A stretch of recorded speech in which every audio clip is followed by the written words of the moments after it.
artistic license taken in the depiction, or the inaccuracy, if you will, say between this gelada and this figure was actually done by Hopius. Hopius's depiction, one could ask, what does that actually represent? And could, in fact, the witnesses be trying to describe something much more hominin, primitive in characteristic?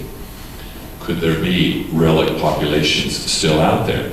And we have stories, obviously, not just in North America, and I frequently ask, well, what about the Yeti, and what about well, there certainly is the possibility of more than one type.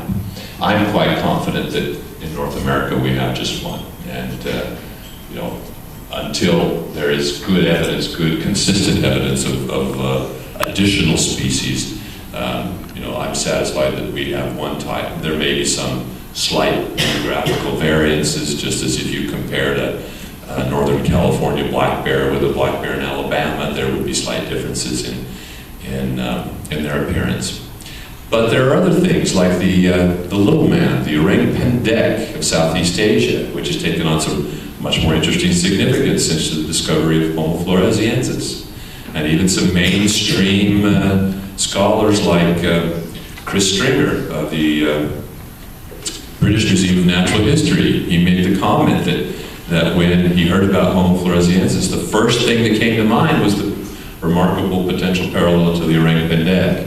The Mande Barong in India, the Yeren in China, of course, the wild man of Asia or Western Europe, not Western Europe, but Eastern Europe, here around in Siberia and all down to Mongolia, the Almasi perhaps. So there's all these different potential types. It's kind of interesting when we go back and if you reread Ivan Sanderson's book and his categorization of different types of potential ADSMs, as he liked to call them, the abominable snowmen, he already was pointing to the fact that there were consistent arguments that could be made for the existence of multiple species. Now, multiple species, this is kind of interesting because in anthropology, for a long time, one of the prevailing paradigms was what was called the single species hypothesis. This was the application of an ecological principle called Gauss's principle of competitive exclusion, that as the idea of a niche took shape, it was felt that the hominid adaptation was so unique that there could be only one hominid occupying that niche at any time. And so human evolution was seen as this linear progression, this linear succession, one species replacing the predecessor and so on down the road. That began to fall apart in the 1970s when evidence of multiple species of very primitive hominids, in this case, this actually depicts an early Homo, like Homo habilis, wielding his little stone tool here. Actually, this is a core, and they probably never used them like a hammer or a weapon like that. It was the flakes that they knocked off that core that were used as the fine cutting instruments. Here, encountering a robust Australopithecine in the savannas on the margin of the woodlands in eastern Africa.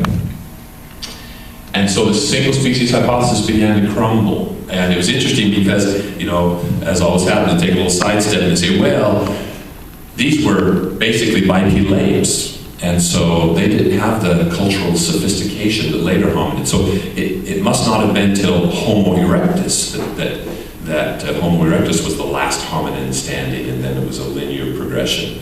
Well, in reality, we found that later on there were also species coexisting with Homo erectus. There were still Homo habilis. There were robust Australopithecines in eastern and southern Africa, and that's probably just the tip of the iceberg. And so in the past, there were multiple species of hominid coexisting on the planet, in the landscape. They did have different ways of making a living so they could coexist. Their niches were partitioned. So there's this recognition of a growing bushiness of the hominid tree, and simultaneously there's growing evidence of the recent persistency of many of those species, those lineages.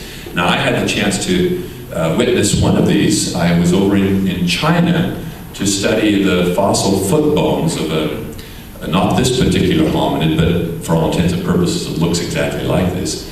The specimen I was examining came from the site of Jinyushan, and it dated to about 400,000 years ago.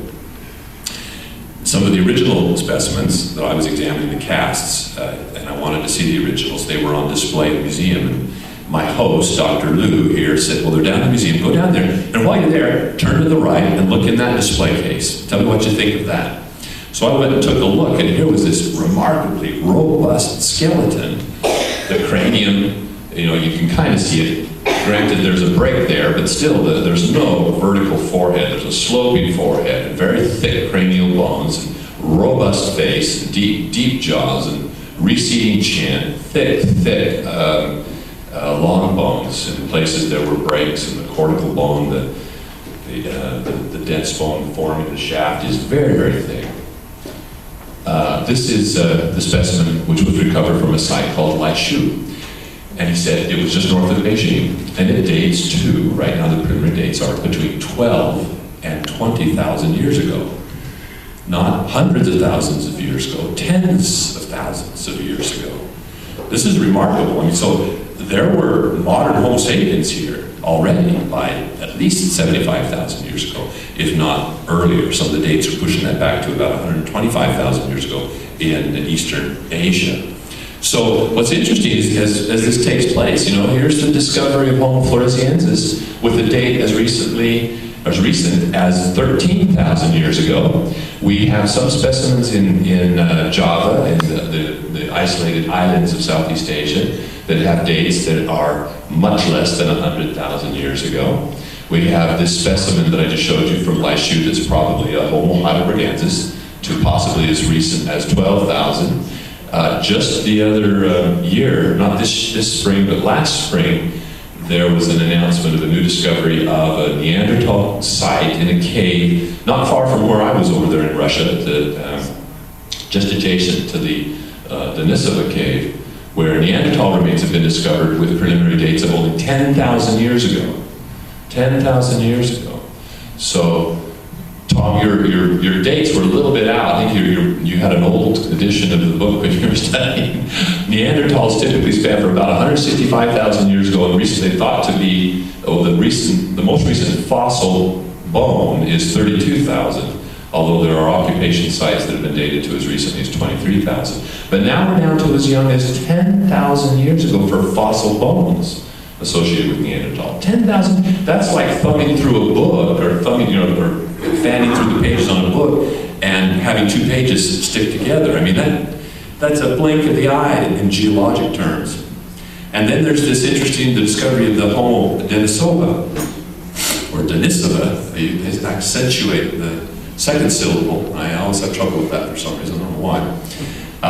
But it's dated to about 20 to 40,000 years ago. And the DNA evidence indicates this was a distinct species. It was nested outside of Homo sapiens and Neanderthals. In fact, Neanderthals are more closely related to Homo sapiens than they are to these very archaic humans of one type. And then we could add, I didn't get it onto the slide here, but the Red Deer Cave site in southern China was recently announced, and they stopped short of suggesting this was a new species, but the skulls have a remarkable mosaic of primitive and derived characteristics, and they are in the process of trying to extract DNA and see where they fall. But the suggestion is that there was another wave, or another subgroup of hominids, primitive humans, whose relationship to modern human populations is not clearly known.